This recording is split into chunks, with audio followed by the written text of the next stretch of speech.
Okay, so hopefully everyone can see my screen here. I'll go ahead and hide this little component down here. So Chris, we are seeing the service console, service agent dashboard, all of that good stuff, right?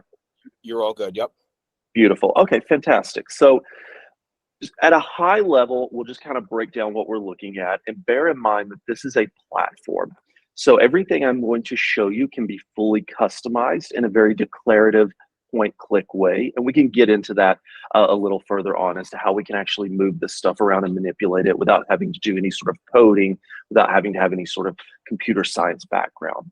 But what you'll notice here are two things. You'll see that we have a service console and that we have a home page.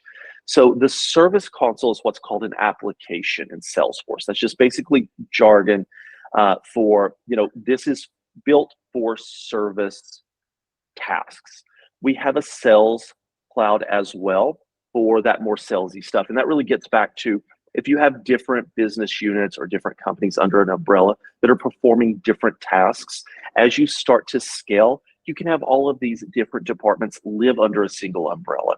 So when you develop maybe a business development team or a sales team, they can have that sales console. When you build out more of a marketing nurturing team, they can have all of that right here under a single umbrella. And so you don't have multiple disconnected systems or even multiple systems that are connected. It's all under the same umbrella.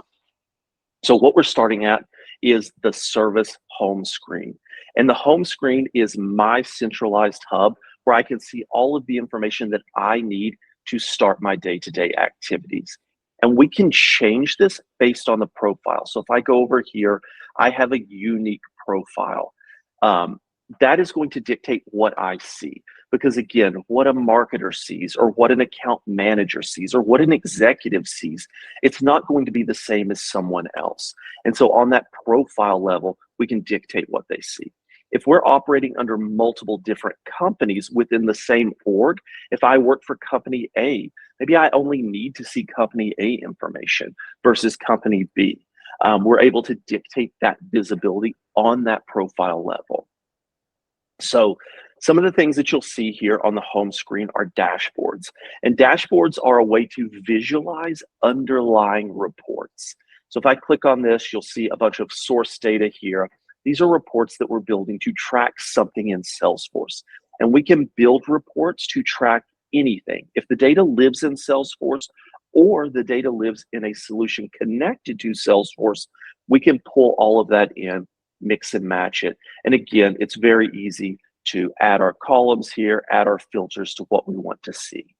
But in order to make this more rich from a visualization perspective, we can have these components. So instead of looking at columns, rows, tables, we're able to see just at a glance, hey, this is what my SLA compliance is. If I'm doing case management or ticketing, this is how long it takes me on average. This is what my resolution time is, as just a random example. If I'm looking at cases coming by various channels, or I'm looking at open quotes. Now, I know that's not applicable to you, but any of that, I don't have to look at just a report and try to decipher that. I can get these dynamic real-time dashboards. It's going to show me all of this. And just like we can change what we see, we can change these dashboards as well. So here is just an individual contributor. Maybe it's someone on our service side. Maybe it's a customer success manager, things like that they need to see. But here's an example of an executive dashboard. So when that executive signs in, they're going to see other bits of information. And again, this is not being customized to your particular use case. This is the first time we're meeting, but you can, again, any bit of information you want.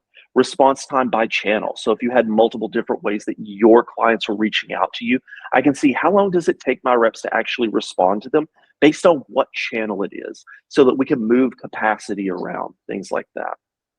Another one is our account value versus our service cost. How much money is this client spending with us relative to how much does it actually cost us to service this particular account, so that we can have an understanding of, who are some of our good customers, who are some of our bad customers. And on it goes. There's a bunch of different ways that we can break all of this down. But going back to the home screen, we can create list views of various things that are coming in. So as this particular example are tickets. If I have a client that has some sort of issue, a ticket comes in, we can see that. I can also manage my day-to-day activities right here with an event or a task. So if I have to follow up with this particular individual, we can set automations up that maybe I have a reoccurring follow-up every 2 weeks or every month. We can do that. Or I can simply manually create a task. If I'm having a conversation with this individual, Eric Dalton, and he says, hey, follow up with me on Monday. A lot of customers I speak to, maybe they write that down. Maybe they remember that. Maybe they have to look at a different solution. But here, right on the Eric Dalton tab, we can go ahead and create that task. And when I click on that, that's going to take me right there. And you'll have to forgive me, I am working at home. My internet's a little slow here. We can even check for duplicates as well. So it looks like Eric Dalton, there's multiple different duplicates that we have here.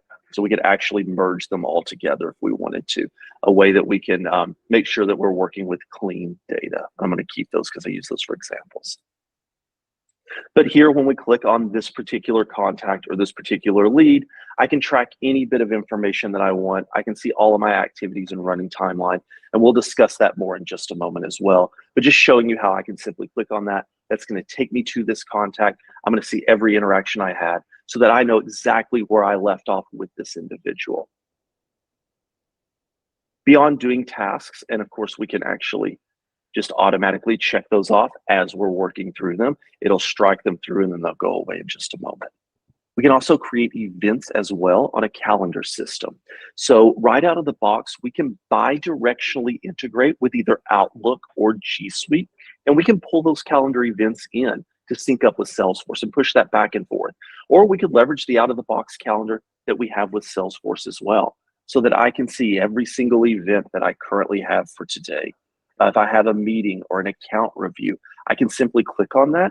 It's going to take me right to that account so that I don't have to cross-reference that. I don't have to copy and paste that from my Google Calendar, come in here, drop it in the search, and then sort it that way. I'm going to be able to see all of this information at a glance and click right into it. Furthermore, depending on how you want to set these permissions up, we can actually view everyone's calendar if you want. So if I created a task and let's say it was for Cindy, as an example, if we go back to the home screen here, and I have an event here for this particular thing, I'm actually going to go ahead and reassign this to Cindy, the event itself. Now let's do a follow-up here. Do a follow-up with this. It's assigned to Eric. Let's change that to Cindy here. I'm going to hit save. And then when I go back to that calendar system, we'll actually see that this is on Cindy's calendar. And this is great because, or was that a task? I can't remember. I may have messed that up, but we'll be able to see that here. And then this is great for leadership because you have visibility into what everyone's doing, not just what you as an individual is doing. You can see here, we've got a few here. If I click on that, I can see that that's actually assigned to Mark here as an example. So you have visibility into everyone. Beyond that, we can actually look at accounts, and we can do that through what are called list views. So if I click on an account here, we can sort these by different parameters. You can create custom and standard fields within Salesforce. And so we're able to create different types of list views based on certain criteria here. And so we can see here, maybe I want all of my enterprise accounts that I want to look at, or maybe all of my HLS accounts. Maybe we want to look at nonprofit accounts. Here I have manufacturing clients. There's a bunch of different ways that we can break this down so that you can see the list views that are most relevant to you. Maybe accounts that we created just this week. Doesn't look like we have any, but we're able to do things like that here as well. And then of course we can click on any one of them, or we could sort through them up here, see if we can find the right one we're looking for and pull that up right here. And so this is an example of what an account actually looks like within Salesforce. So we can do both B2B or B2C. We can create account types. So this is an example of a business account. And so this really gets into what we call the quote unquote customer 360. Now there's a lot of stuff here. You don't have to have everything. Just to show you really quickly, we can change a lot of this around. And so we give you the tools to really manipulate a lot of this stuff on your own. You don't have to be a coder. You don't have to know any sort of Apex. You don't have to have any JavaScript, any of that. We give you the ability to move all of this around. If there's certain fields, or maybe I want to add a certain section here, and I want to name that an example section, We can have various fields, either custom, maybe we want the billing address to go here, and maybe I want the churn risk, why not, to go over here. However you want to do that, we're able to embed that here. We can have different components. Maybe I want to see the activities up here as an example. We can simply move all of this around. Quick, easy. Again, you don't have to, any of this information up here that's not relevant to you, we can change all of that around right on the fly. And then you can assign that out based on those profiles as well. So what one person sees is not necessarily what someone else sees. But let's just look at all of this in its totality, because I've added a lot here. First of all, we can see any relevant information that we want at the top so that we know a bit about this customer, what type they are. Maybe here, instead of enterprise, it's a nonprofit, or it is in the health sciences. It is some sort of campaign, whatever it may be, the industry, the total sales that they've done with us, if that's something you want to track, their total employee count. We can even track activity on this account as well. So we can see, hey, it's been 95 days since someone's actually interfaced with this account. We could even build reports and dashboards to look at that as well. So I may actually have, I think that's on the sales side, I'll show that in just a second, but there's reports where we can say, hey, these are our top accounts that no one's touched in like 2 weeks. So maybe we need to assign a task, or maybe we need to dig in there, make sure we're maintaining that relationship. Of course, down here is any sort of field that you want to capture, custom fields, standard fields. Everything I'm showing you is out of the box, but anything that you want, any type of pick list, whatever it may be, you can very quickly, easily add that here. And then over here to the side is that running interaction with this particular account in chronological order. So if I go down here, I can see I had a call with this individual or with this company here. I added my notes down here. It looks like an email was sent. I sent that over to Bob. I can highlight their information, or I can click into it. It looks like Tim Service had a conversation with Mark Kingston. So again, you can see every interaction here, or you could only see your interactions. It depends on how you want to set that profile up, again, right here. And so if I go over here and collect the contacts or click on the contacts, then I can see every single person, and I can dig into any one of these individuals. So if I want to click on Bob here, I can look at Bob's specific contact information, and I can look at a running conversation that we've had just with Bob. Now, if you want to integrate with a third-party dialer, we give you the ability to do that, or you could add on our own dialing system, however you want to do that. And we can simply click to dial, or we could just manually log a call over here. Call, connect, set, next, meeting, whatever it may be. We hit save, and that's going to be stored in chronological order right here. And you can see today I had that. I can click, I can see that notes. So me, my manager, whoever can always go back to this, and we can see exactly what we talked about. Going back to that bi-directional integration, I can simply click right here. It's going to pull up a little component to the bottom right. Now I can type in the subject, I can type in the body if I want, or we could even drop in templates as well.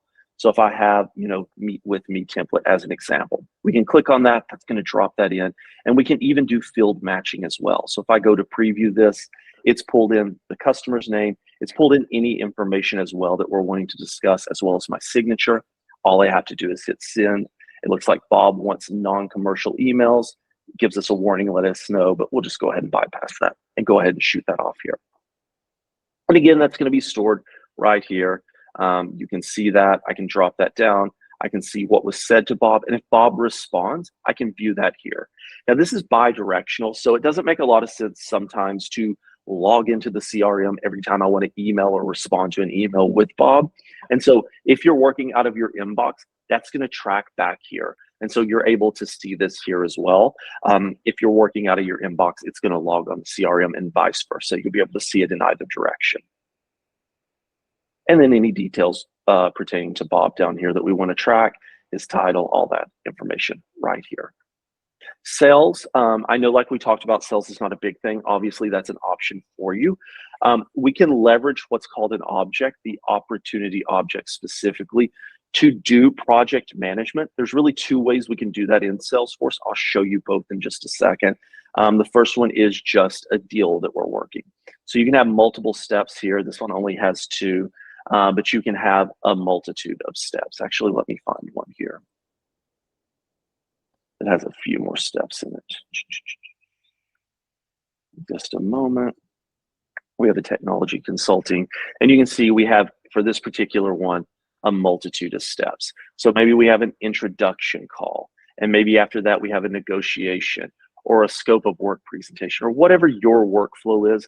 We can fully customize this for this particular, technology consulting project that we're actually working. We can see who owns that, and we can even communicate internally on that. Going back to this one again, showing you how you can customize this fully. This is a completely different view. Down here, this is to show an integration with QuickBooks. So we do not do invoicing out of the box with Salesforce, but within the small business segment, QuickBooks is probably the most common integration that we have. And so we can see right here on the account what their outstanding balance is, what the due date is, has it been paid, and we can even click into this and get more information about this invoice here as well through both standard and custom fields that you can create right here.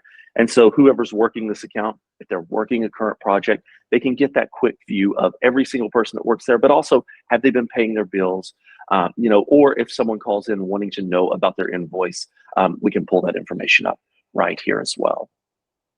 Cases, any ticketing that you're doing, we're able to track all of that right here as well. So if there's a billing case that we have, I can pop that open. I can see any milestones. How long has it been since anyone has interacted with that? And we can even have knowledge articles as well associated with something like a case. So for this one, it's looking at the body and the title. And so it's recommending knowledge articles for us and saying, hey, here's some information about frequently asked questions for billing. So if you're a customer success manager, you don't have to rely on your own intuition or knowledge. We can present resolutions to them right there through our Einstein recommendations. Or we can simply copy and paste that and send that off in an email right here. Going back to that, any work orders, assets, that's not going to be very applicable to you, but of course that's something you can track.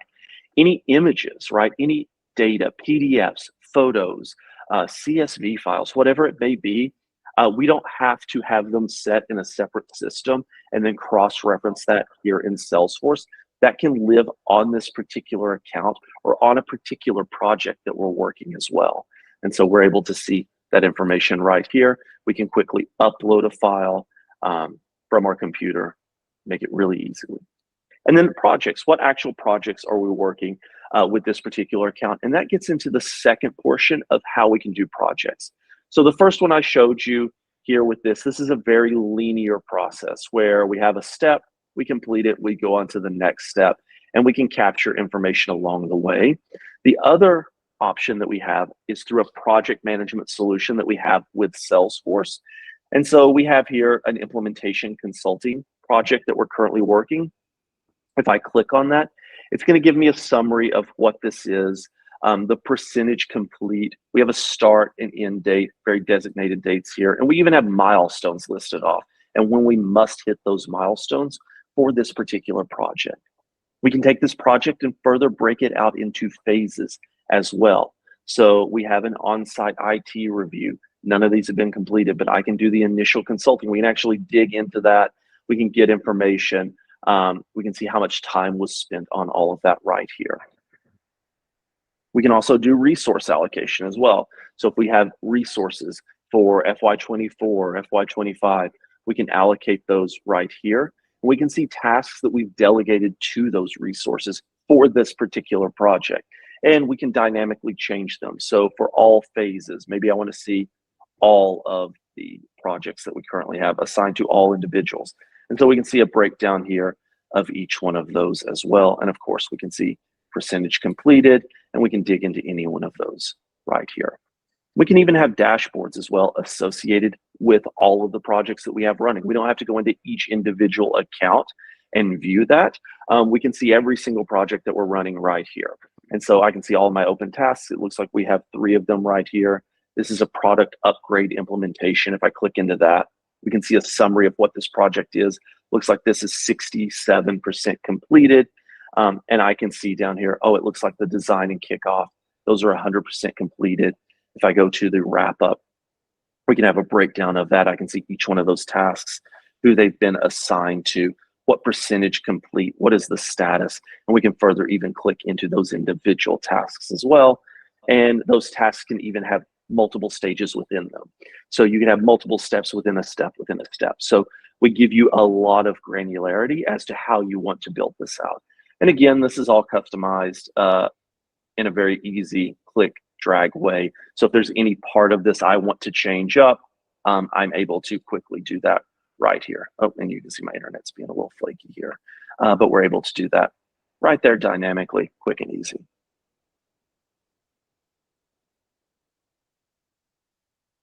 And so going back to this, again, we're able to do that. We're able to see the project. We're able to see the running timeline. We can also communicate internally as well. And there's a few different ways that we can do that. So we can communicate on an account level with our feed here. So you can see these are the activities of outwardly facing communication that I have with the client. But if I click on feed, I can see inward communication as well with our internal employees. So if we want to collaborate around a particular account, we can do that. So I can just say, hey, Eli, I can find that particular individual. I have a question right here. We can go ahead and share that. Eli is going to get a notification that Eric said, hey, I have a question. They'll receive a notification up here letting them know that. And then whenever they click on that, that'll actually take them automatically to this account. In the same way when we clicked on a task, it automatically took us to that account. And then we can have a running thread here. This individual can like this, they can comment on that question, we can respond back and forth, and we can have multiple team members as well around a single account. We can do the exact same thing if we were doing opportunities. Again, we can have an internal feed going on right here. Looks like I created a task. We could do a follow-up here, et cetera, et cetera. So you could do it on a project, you could do it on a task, or you could do it at the account level as well, so that you have that ongoing internal communication. We can also embed Slack as well. I have a component here. We don't have any running chat, but you're able to embed that right here as well. And it'll pull up only Slack channel or only the Slack channel associated with this particular account. Of course, you can have Slack here as well. You can have multiple channels and they can actually take you to a particular account, or you can fully embed that right here within the CRM. So Chris, as I'm going through this, is there anything that you're sticking out in your mind, anything that you think I should call out, or are we good to proceed here? I think, and again, trying to go at Samantha's pace, I know that she doesn't really want a lot of interactions here. I think that everything so far from what I've heard from her, it sounds like we're going over pretty well. Samantha, I don't know if you want to add a little bit of clarity into that, if there's anything you feel we've missed so far, or how is this all hitting with you? No, I think this is exactly what we discussed. I think, say for example, we wanted to go in and like you have this account to open Omega. We wanted to kind of track time spent on this client because it's more, you know, based on billable hours. How would you use the CRM for something like that? That's a great question. So there's a few ways that we can do that. The first way we can do that is we could set up what's called a custom object, where each one of these tabs is basically pulling, I'm using air quotes here, an object. It's something in Salesforce. So a case object, a deal object, a project object. We could create a time tracking object, which is just a series of custom fields where we can relate a specific resource and we can have them log their time. So Eric Dalton spent 5 hours on this particular project. And I think actually I have an example. If I go in here, we can see where we have an estimated 50 hours here and we have a total of 43 hours worked. So that's just embedded fields that we can put in here. If I go to the details, you can see here, I think I have, I don't think I put in where I can actually enter the time, initial start date, but you can see how we could just put those fields in.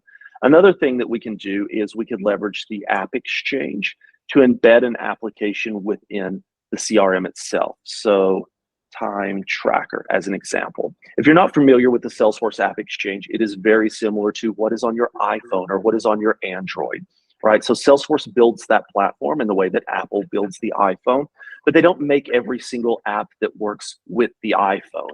It would be impossible to do the breadth of that. So Salesforce does something very similar. Every what are called managed package exists on the App Exchange. They go through a process, an application process, making sure that just some teenager can't create something and put it here. These are vetted, certified Salesforce partners that are putting these applications on here, and they're guaranteed to work with the platform. And so we can simply type in time tracker as an example. I can sort. Maybe I want paid or freemium, or maybe I want only the free ones. Maybe I want anything above a 4-star as an example.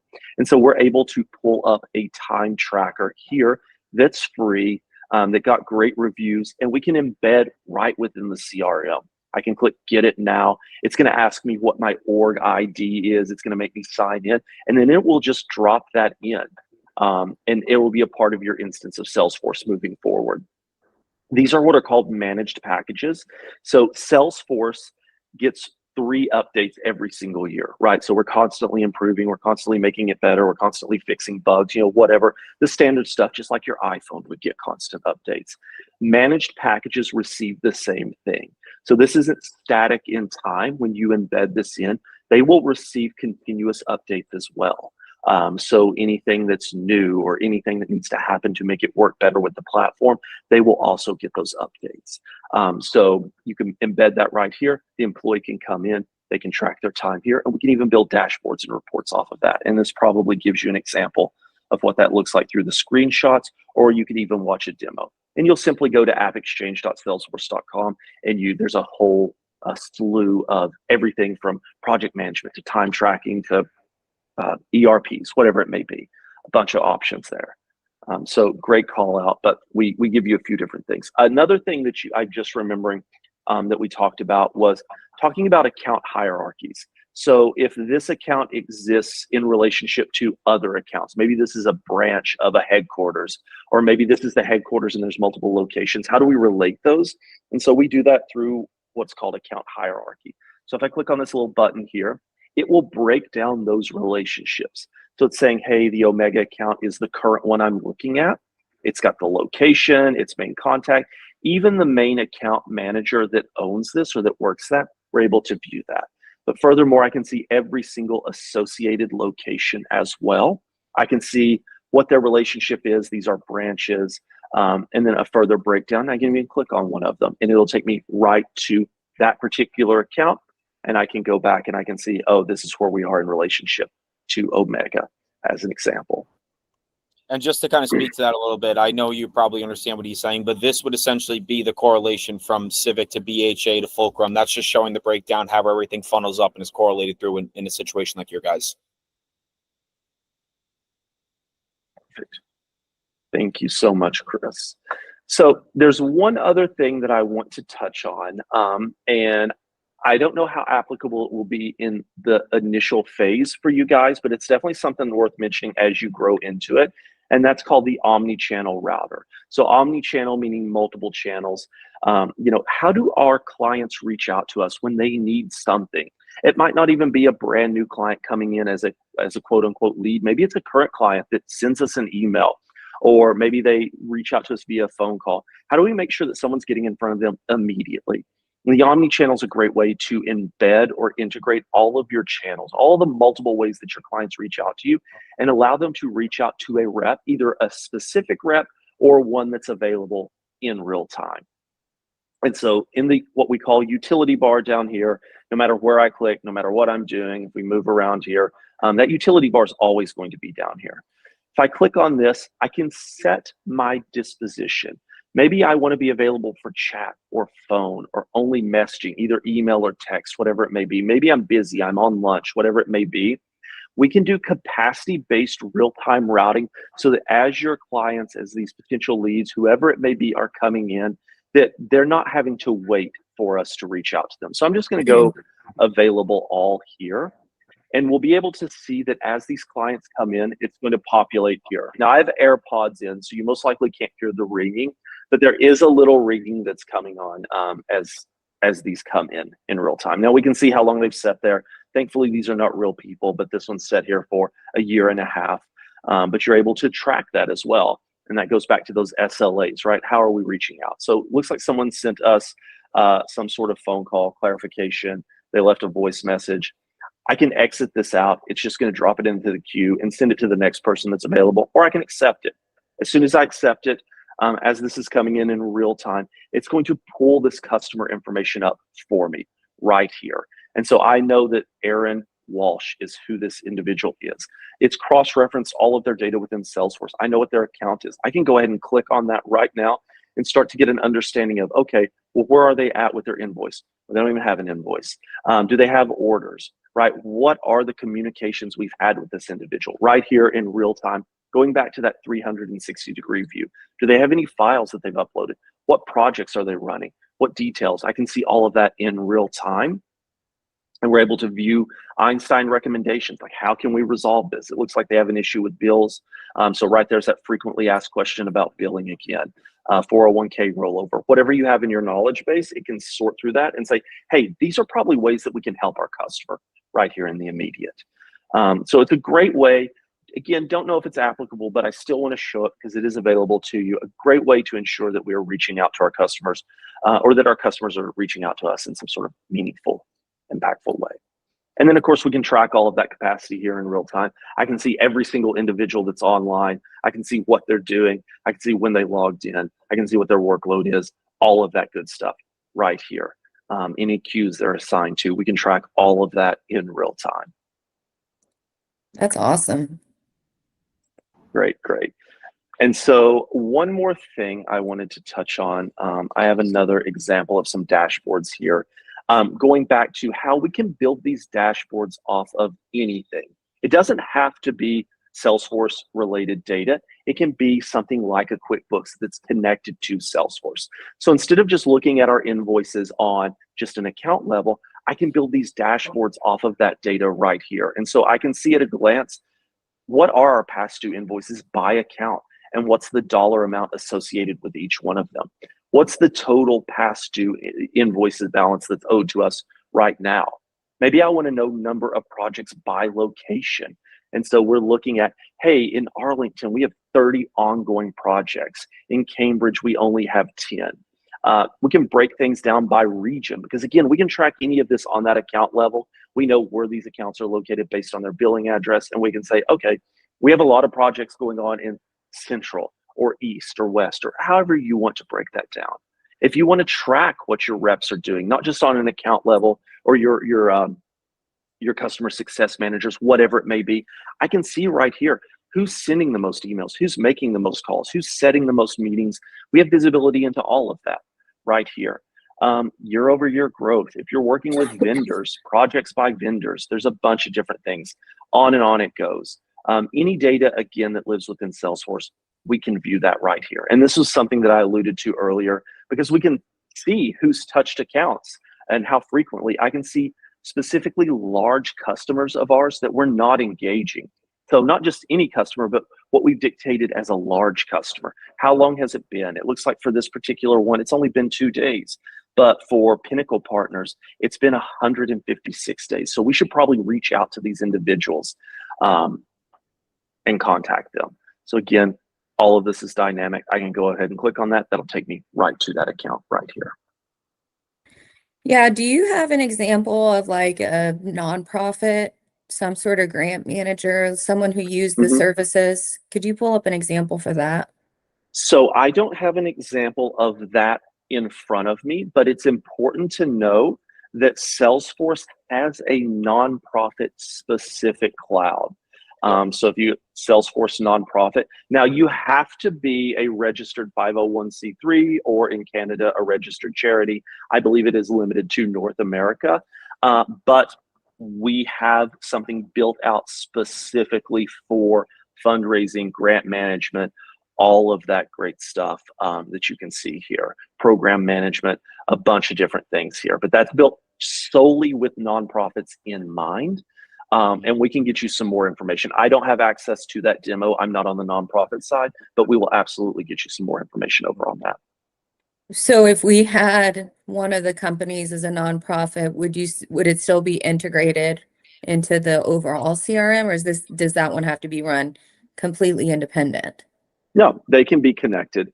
There's a bunch of different ways that we can actually break that down. You can have what are called instances, two separate instances that are actually connected.